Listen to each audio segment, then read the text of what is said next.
হরে কৃষ্ণ। ঈশ্বরের কৃপাধন্য মহাপ্রসাদ স্বরূপ আমরা সকল মানুষ জাতি, আনি নাই কিছু, যাবে না কিছু, এই ভব সংসার নাট্যমঞ্চের অভিনেতা আমরা সকলে। অভিনয়ে হলে পাকা, তবে তুমি বাইনা পাবা, না হয় যদি মনোরমা, ইট পাটকেলের আঘাত খাবা, অপ্রাপ্তির বেদনা নিয়ে আপনা বাড়ি ফিরে যাবা। তাই তো ঈশ্বরের মায়ায় গড়া পঞ্চভৌতিক এই ভূমণ্ডলে সমস্ত সৃষ্টির জীবের মধ্যে মানুষ হলো সর্বশ্রেষ্ঠ। ভগবান সমস্ত কিছু সৃষ্টি করে সুখ মেলেনি, তাই তো তিনি ঐশ্বর্য, বীর্য, যশস্বী, জ্ঞান, বৈরাগ্য এই ষড় ঐশ্বর্য নির্যাস করে সৃষ্টির শ্রেষ্ঠ মানুষকে সৃষ্টি করে পরমানন্দ পাই। পরম করুণাময় এই জগৎজীবের হিতাকাঙ্ক্ষী হয়ে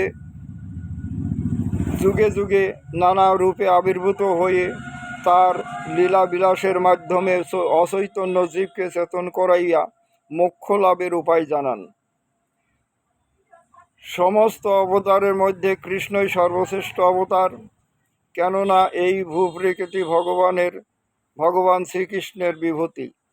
ইহাতেই সৃষ্টি, পালন, প্রলয় চক্র ঘুরিতেছে জীব অনির্বার। হরে কৃষ্ণ, রাধে রাধে।